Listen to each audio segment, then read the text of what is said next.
Hello, everyone. Welcome to this how-to guide all about championing ERGs, and that's Employee Resource Groups.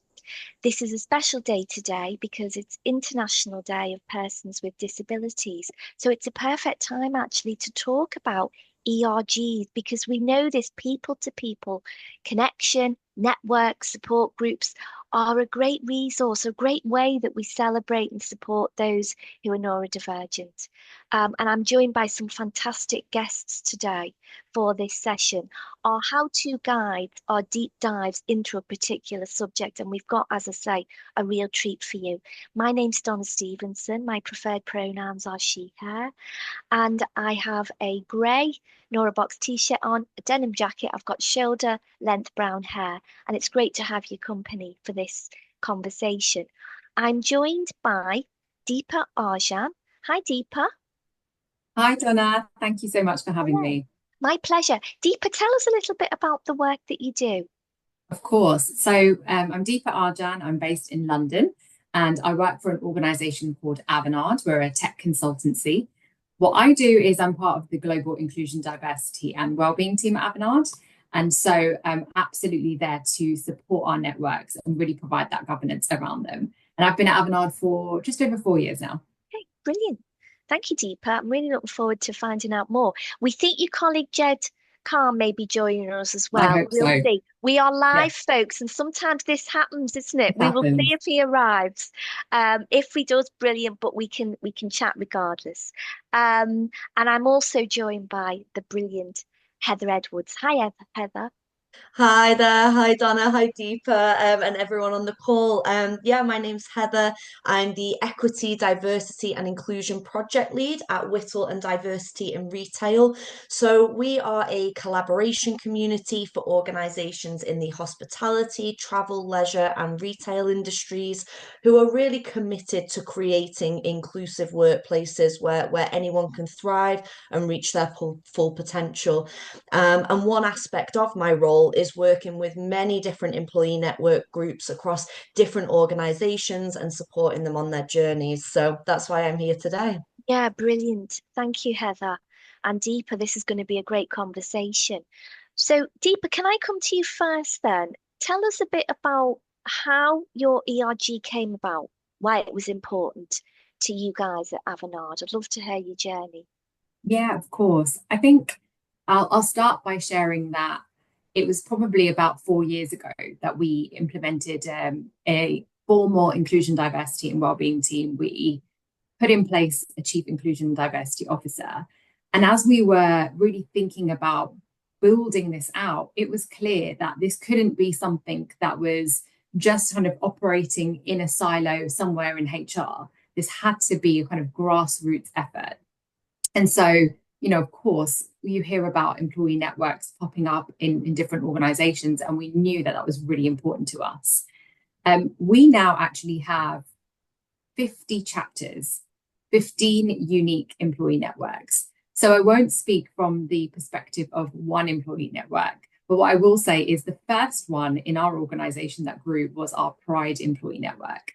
They kind of set the standard for what an employee network is, how it runs, and they were really instrumental to helping all of the other networks who were kind of in their infancy, starting to think about, what their intention and objective was. They really helped them grow. They supported them, and they've continued to be coaches and guides. So our Diversibility Network was actually set up just a couple of years ago. It started in Europe and it has since grown. So we now have chapters across the globe because we are in Europe, in the Americas, and in APAC too. So that's been really awesome to see that, it's not a one size fits all, and you need those kind of global chapters to really connect the dots. Yeah, brilliant. And it's good to hear almost how it came about that your colleagues within the Pride Network started the template, if you like, where Yeah. other groups could follow. Heather, could you talk us through the practical journey then of setting up an ERG? Deepa's just talked about what happens in Evernote. There was a group of colleagues who got together to create almost that template. Share thoughts on that, Heather. I'd love to hear your words of Mm. wisdom. Yeah, I think The first thing really is to develop your network group's vision and purpose. This is absolutely essential to inform its priorities, guide its activities, ensure alignment with the organization's broader strategy. So it's about asking yourself, why does this network exist? What does it want to achieve? And writing, coming up together collaboratively with a really clear and simple vision statement that's memorable, that's inspirational, so that it can be easily understood by colleagues when you're communicating out to the rest of the business. I think it's also really important to define roles and responsibilities when setting up a network group. So this might include electing group leads or chairs who are really going to help drive the group forward, delegate actions. But then think about what's expected from members of the network as well. I've worked with some groups who have different work streams, for example. So you might have some members who are focused on the network's communications, some who are focused on events, some focused on training and education, but making sure that everybody really knows exactly what they're responsible for is going to help when it comes to delegating actions and really delivering on those that vision and priorities, and making sure your group stays action focused. Yeah, it sounds like we really need to have that clarity of thought, Heather, in terms of, like you say, the actual remit, the purpose of the group, and so on. How important then, beyond that, is the importance of executive sponsors, that support across the team? Deepa, I don't know if you want to share thoughts on that one. Yeah, of course. And look, just to quickly echo the sentiment that Heather just shared. Yeah, please do. One of the things that we do at Avanade is we actually have a playbook in place which outlines all of the things that Heather just mentioned, because you're absolutely right. I think people have good intentions, but if they don't have the right structure around it, it can be really difficult to get off the ground and maintain that momentum. So that playbook provides a resource for governance that people can refer back to when they're really thinking about, what do we do next? How do we drive momentum? And I think that executive sponsors really play an important part of that employee network growth. And you'll have to forgive me, we call them employee networks at Avanade, so I might use that term instead. That's fine. Yeah. But I think they have the capability, executive sponsors have the capability to really have that huge impact through direction, right? They provide a direct link between the employee networks and our leadership, so they can help align the networks to our strategic goals, and they can provide that hands-on coaching. And they can also provide that legitimacy, because their involvement signals to the entire organization that this EN is important, they're valued, and their activities are supported at that highest level.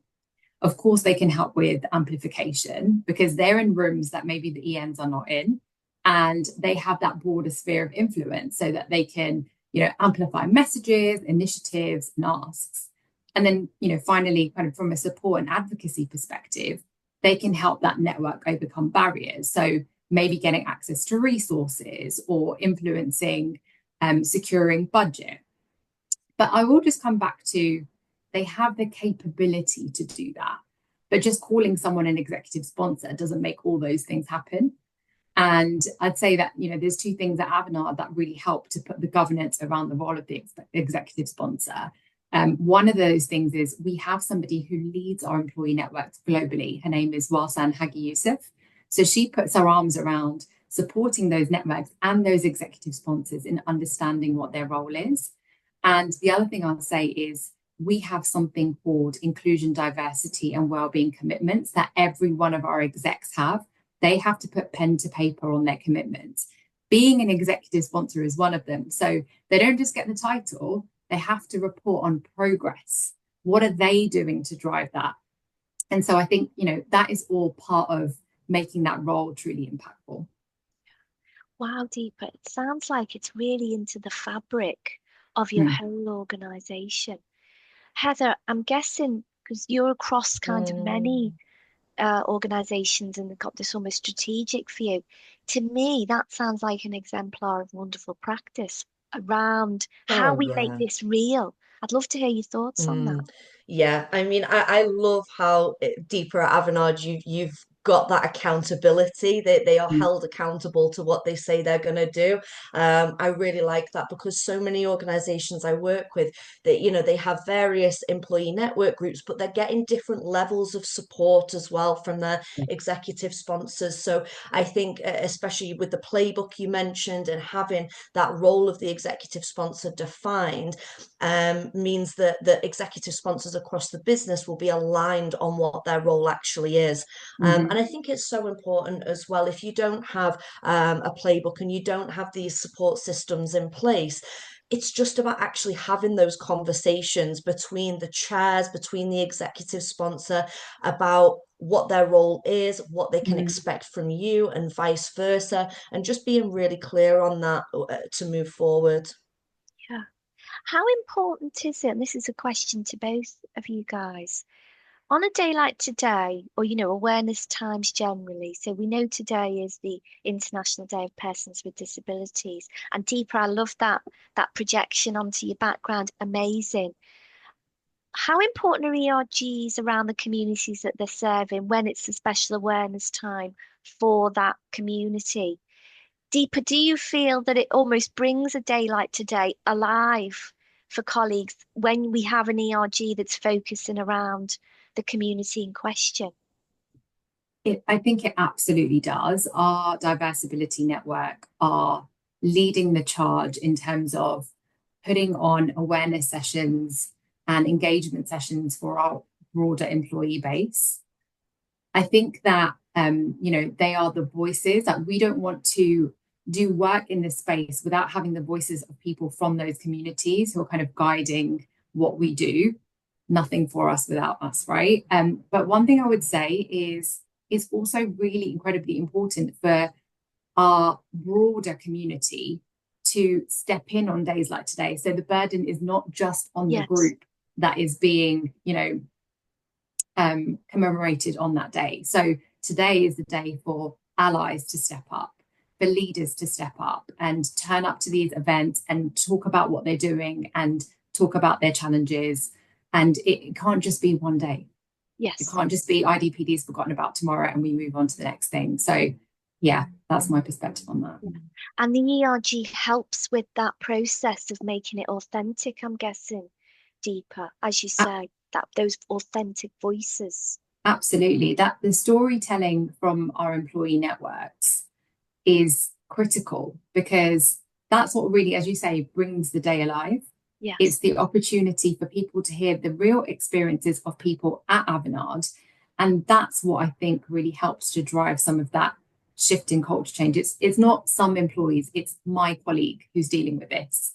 And this is why I need to step up. Yeah, thank you for sharing that. It's insightful to hear and truly inspirational, actually.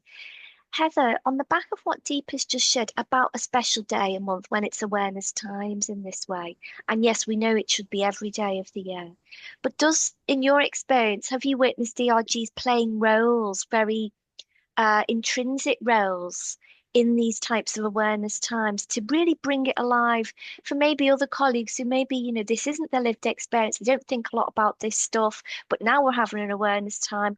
ERG have kind of been instrumental in raising awareness. Have you witnessed great practice in that way? Yeah, absolutely. And I love the quote that Deepa said around nothing about us Yeah, without us. definitely. So often, awareness dates and initiatives and resources are HR led without getting the colleagues actually involved. So it's so important. I was making a few different notes on the things you were saying, Deepa. I feel like after this call today, I'm going to want to chat to you more about what you're doing. It sounds fantastic.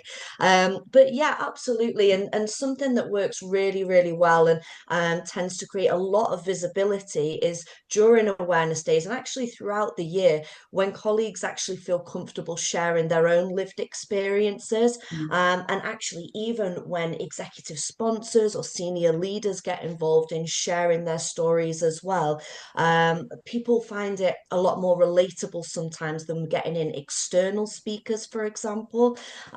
So yeah, absolutely. Yeah, definitely. So on the back of that then, anyone like to share thoughts? How does an ERG operate or run on a day-to-day basis? Heather, what have you witnessed of the kind of different examples of how ERGs operate across different organisations?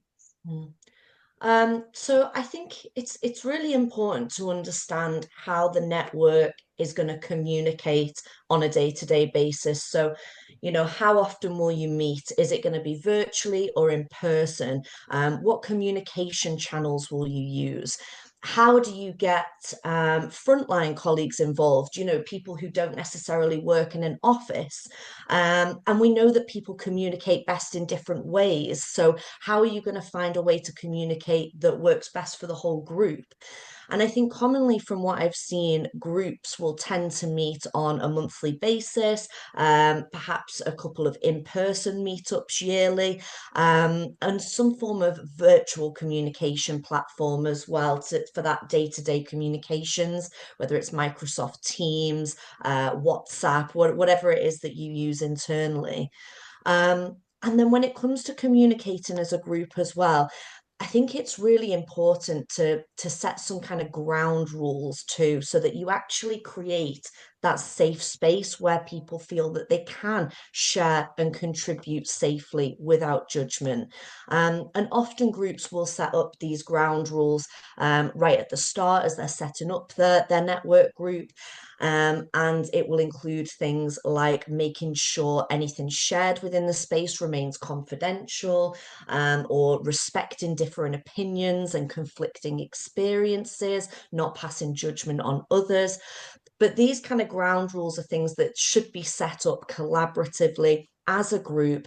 You should be sharing them regularly, making sure that any new members to the network understand and agree to these ground rules before joining as well, just to make sure that this is a safe space for people to be sharing and contributing their ideas. Yeah, I love it. Thanks, Heather. Deepa, how important was it for you guys at Avanade to create that safe space then? I can't emphasize how Yeah, important it is to yeah, have that safe space. I think our networks have been a huge sense of community. If you just think about some of the things that are happening in the broader world, where whether it's conflict, whether it's natural disasters, whether it's acts of violence that are happening, that's a continuous in our world. And our employee networks have created community for people to come together and be vulnerable and share how they're feeling. And also for other folks to kind of listen in where we're allowed, because we have spaces where just that community can come together, and we have spaces where we invite others to come in and listen. And for others to come in and listen to those experiences, it really hits home how important it is to support our employees as people. They are people first. They're dealing with so much that's going on in the outside world. And if they're not supported in the workplace, they cannot show up as their best. And so our networks have just been that critical safe space, especially in the last year. yeah. It's a really important to both of you. We talk a lot these days about psychological safety, about being vulnerable. We talk about bringing our whole selves to work. We can only really do that if we feel safe enough to be able to be our real selves. I'm guessing deeper then for new recruits coming into Avanade to know those networks there. Again, that creates this sense of, oh, this is a safe, good place to be if I'm neurodivergent, isn't it? Yeah, absolutely. And we are even embedded into that onboarding process. So we've got a long onboarding process, and we have made it clear at a number of steps throughout that process that those networks and support groups are available to you, because this is who we are and we need you to show up as your best. And what we don't want is for folks who don't feel like they fit into any of those identity groups to feel isolated. So we're constantly trying to broaden the discussion beyond specific identity network groups. We focus a lot on well-being as well. I mean, it kind of ties to that psychological safety, but we open up conversations around cancer, around domestic violence. And sorry, I didn't give a trigger warning there, but we open up conversations for people to talk about what really matters: men's mental health, men's health in general. And so I think, and a lot of those networks, like for example, the Women's Network will spearhead conversations to open the dialogue around men's health. So it's just Yes. that intersectionality is so important as well. Yeah, brilliant. It sounds like such great practice and authentic, real practice going on there. It's really exciting to hear. Can I Heather, just mention yes, I was just something going to that, say, sorry, because you've got eyes across many networks, I'd love to hear your thoughts on the back of what Deepa was just shared. It's brilliant. yeah, I mean, I really liked what you said, Deepa, about how you include information about your networks in your onboarding process and the fact that you Mm. do this at different points in the onboarding journey. Because something that I see quite often is networks who are perhaps struggling to get membership of their Mm. networks and build that group, they will say, well, you know, we let new starters know about it on their first day. We give them lots of information about our Right. networks, but we still don't see them joining. And I think, well, for new starters, it's not going to be their priority to be joining a network group on their first day. So try and get them at that, you know, 1 month, 2 month, 3 month period once they've settled into their role in the organization. And then they might actually start to be thinking about joining a network and be in a position to be able to contribute. So I really like that you do that, Deepa. Yeah, Yeah. it makes it real, I think, guys. And it fits nicely into what I wanted to ask you experts next. It's about how then we amplify the messages that's coming from our networks. And we've got here a real list of, I guess the perfect ways we can share, ensuring the impact of what we do, engaging and building momentum, how we communicate, securing budgets. So, we've got to think about those practical things, recruiting into the ERG and helping us broader to recruit into our organization, diverse talent. So, how do we amplify those messages and share that great work? Deepa, can I start with you first, please, on that one? Yeah, of course. I think I'll use a practical example Yes, please just do. to kind Yeah, of bring this to life, because I think that for employee networks, it's really key not to just operate in a silo. So I'd mentioned that kind of collaboration between networks, that's really key. But I think collaboration with other functions in the business is really important. So we knew the Diversibility Network at Avanade wanted to kind of really focus in on supporting our neurodivergent colleagues, and decided to create a neurodiversity toolkit, which was a resource for both neurodivergent employees and their colleagues to help support them better in the workplace. So the first thing was, of course, getting their experiences of the neurodivergent colleagues to help them shape that toolkit. But we also needed folks who weren't neurodivergent across the business to look at that from the lens of, would this be interesting to me? Would this be helpful to me to help my colleagues, right? And so first kind of example of partnership there. And then when you've got that toolkit in place, you need to partner with HR teams to say, well, you need to know how to use this toolkit. So for example, if a manager comes to you and says, I'm noticing X behavior in a colleague, I need support with this, would the HR person know to reference things in the toolkit? Like, have you looked out for X? Have you noticed Y? Have you said Z for support? And that was really important. So we did a lot of activation work with people who would need to use that toolkit. And then it's all about, pushing this into the business through real stories. How can people use it? Leaders at all levels. How can the learning team leverage it in their learning sessions? So it's not just a toolkit that kind of sits on a SharePoint, but it's truly embedded into the way that we learn, we present, that we drive change. I mean, for neurodivergent colleagues, some of them managing change is a really tricky thing. So do our change team know that that's something that they need to be aware of?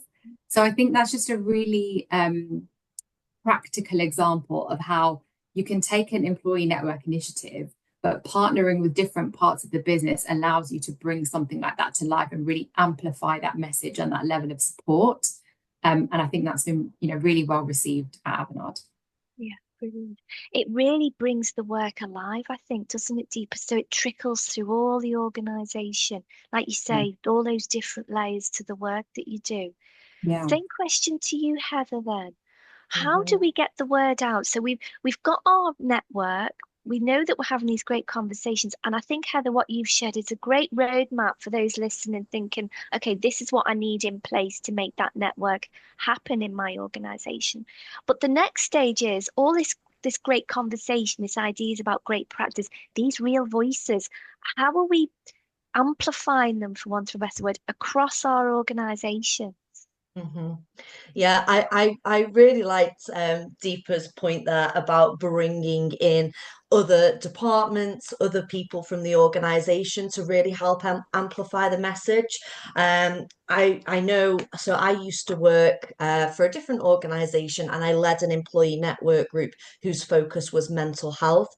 And I remember we worked with departments like the advertising team. We would review our adverts before they went live to make sure there was nothing that could be triggering within them.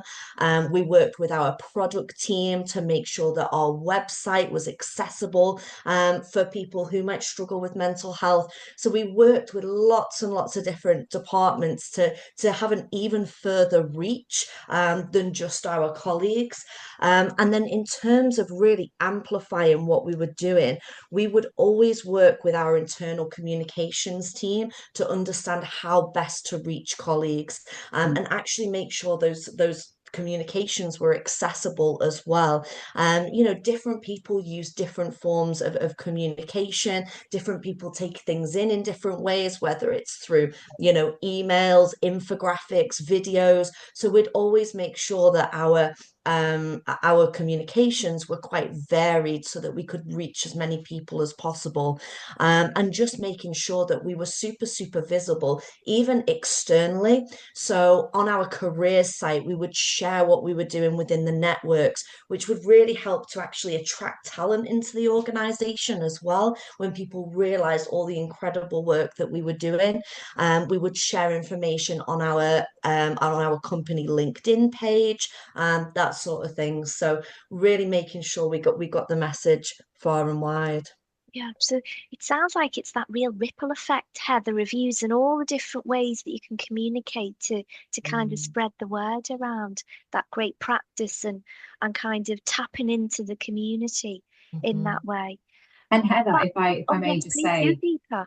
you've mentioned that a couple of times, how you've really thought about the communication and offering different types of communication because everyone consumes content in different ways. Of course, I've said the wonderful things that Avanade does, but that's an area that we really need to work on, right? Like, I'm sure we are all on a journey. No organization has got this perfect. And that's a space where I think we really need to do better, because often with the pace of organizations, it's about like, let's get something out, let's get a message out, and let's get it quickly. And we don't necessarily think about how that translates even into a different language, let alone thinking about all of the accessibility pieces of it. So that's definitely something that we need to work on. Yeah. And I think, Deepa, thank you so much for your honesty there. You're right. No organization said this is a journey, right? It's not a destination in that way. We're always ongoing. And it's good, I suppose, that self-reflection to think, right, what next for us? Isn't it? We've done that, and now what next? Thank you, expert. It's been so insightful to hear you talk about real life experiences about these networks, these ERGs. As we close the conversation, then I'm going to come to both of you just to tap into any words of wisdom. I mean, you've shared so much today anyway, but just for those who might be listening and think, okay, maybe 2025, we're going to start a network, an ERG. Any top tips or words of wisdom, Deepa, you'd like to share for those individuals? Can I speak from the perspective of an organization that might have engaged people that want to set up a network? Is that okay? Yeah. I think that, don't underestimate how much energy and effort goes into creating a network and putting on, what those networks do. I think it's so important to recognize people when they're doing that, because they're doing it often as we call like a plus one, right? They have their role and then they're choosing to do this extra work to create that sense of community and belonging. So how can you not only support but recognize those people for doing what they're doing?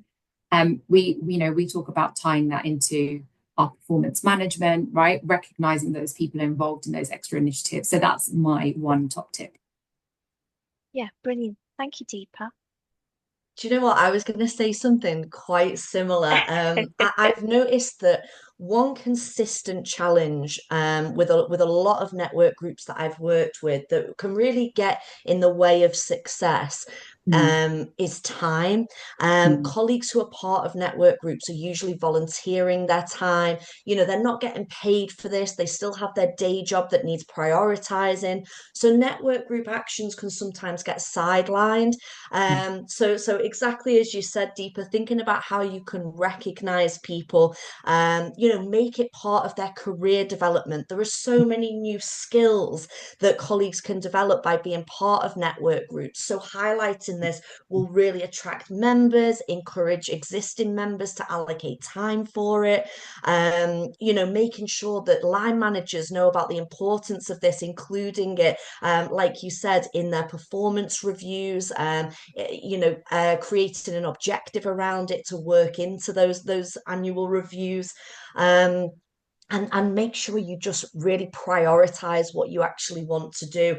If you've only got a handful of network group members and you're all busy with your day jobs, you're not going to have time to implement the 50 different projects that you want to get to throughout the year.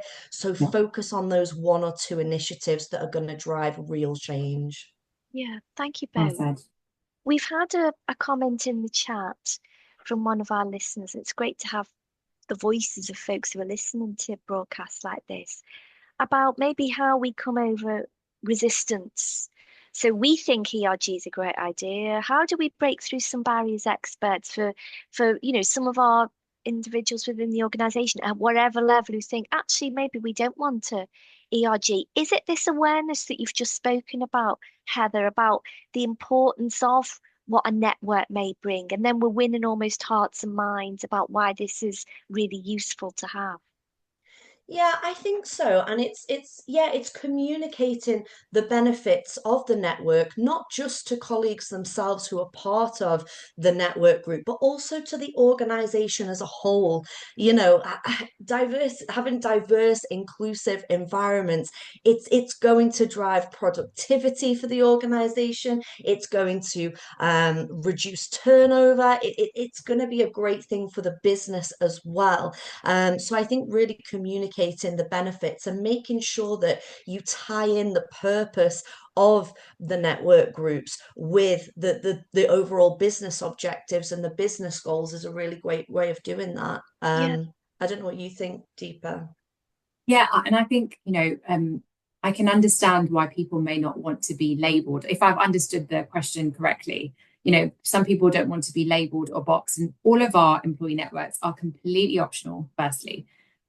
But as you say, Heather, what they are doing is just spearheading initiatives that make our organization a better, safer, more inclusive place. And so even if don't necessarily want to be a part of those initiatives, I hope you can still get the benefit of them, because that awareness just makes everybody tune in to how they can support better. And I think there's also a comment in the chat about not kind of interlinking disability and neurodivergence. And absolutely, I think there's a very varied kind of school of thought on this. Some organizations do, some organizations don't. We are, our neurodiversity pillar has kind of spun off, and we may create our own neurodiversity network from it so that we can have that kind of separated. But I think, as you speak to each employee, the opinions vary. And so this is our kind of current approach. yeah. I think having the conversations is really important, experts, isn't it? And as we said a little earlier, we're still on the journey. So, we're still listening to the voices and figuring out kind of what good looks like to us. But thank you both for sharing what good looks like in this context. I mean, my goodness, the work is excellent. And we hope those of you who are listening have took a lot away from what Deepa and Heather have shared today. Here at NeuroBox, we talk a lot about let's talk and keep talking. That's kind of, our real motto, if you like. It's kind of the thing that we speak about a lot around neurodiversity and supporting those with disability as well. And so with that in mind, this has been a great conversation, experts, where we really have explored ERGs in such wonderful detail. Thank you for sharing of that. And thank you for all those listening. This is the last in our series this side of Christmas, and this is our last of 2024 for our how-to guides, our deep dives. So join us in 2025. It's not that long a wait now, as we look to future sessions and future how-to guides. But the time being, thank you, Deepa. Thank you, Heather. We wish everybody a great festive season, and we'll see you again in 2025 for more great conversations. Thank you, everyone. Thank you. Thanks, Heather. Thank you, Donna. Thank you.